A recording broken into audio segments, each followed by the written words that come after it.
Hello everyone, so in this video we're going to talk about estimating the derivative at a point.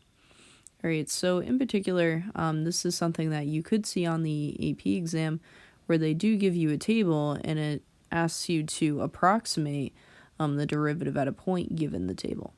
Alright, so we need to give some sort of approximation. It won't be an exact answer because again, we just have a table of values. We don't know what the function rule is. And we don't have the graph of the function either. So we just have a table of values and we're just trying our best to actually approximate the derivative at a point. So how are we going to actually go about doing this?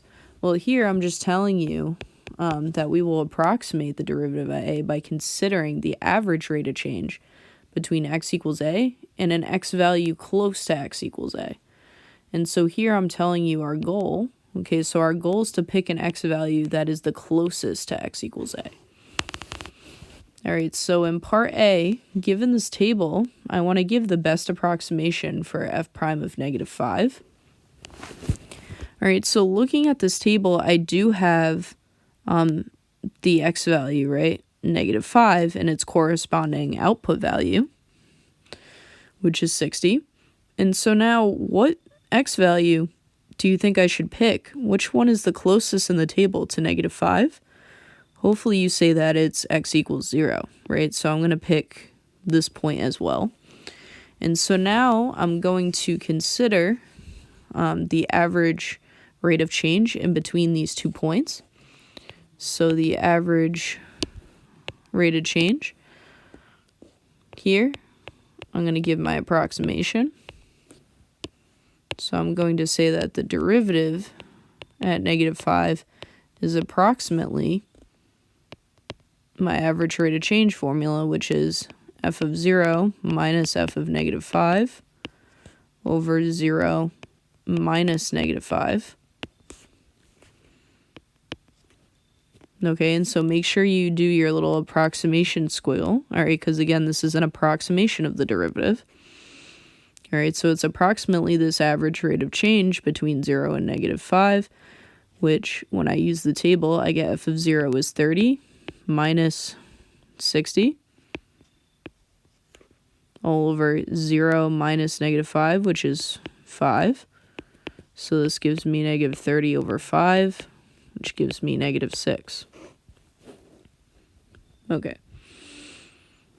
All right, so now in part B, it says give the best approximation for f prime of 0. Okay. So now looking to the left and to the right of 0 in the table, you guys would probably agree, right, that the distance between -5 and 0 is the same distance between 0 and 5. So these are both the closest to 0.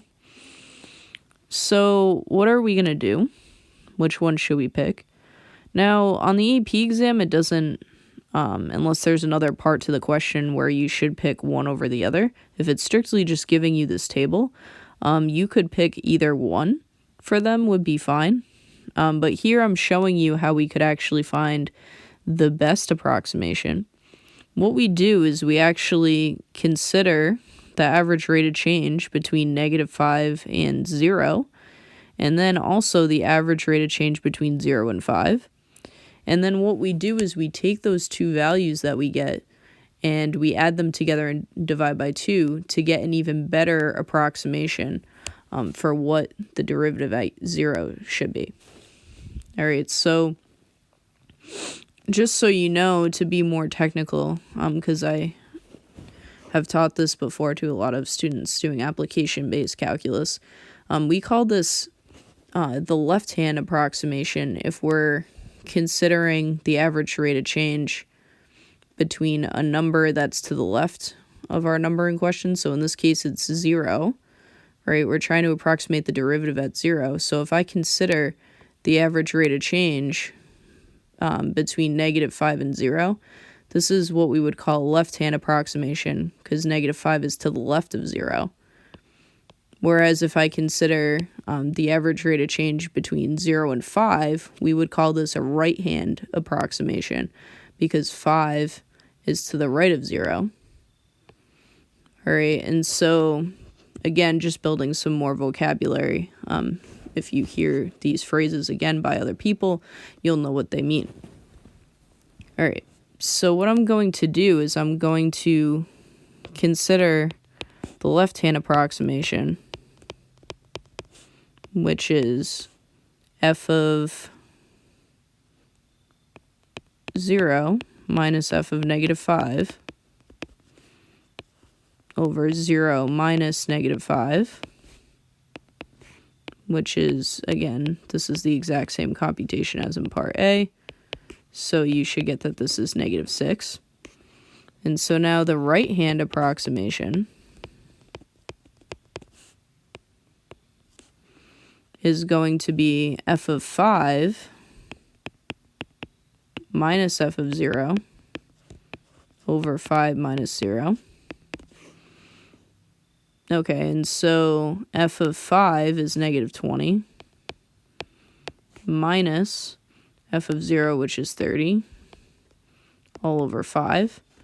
So I get that this is negative 50 over 5, which is negative 10.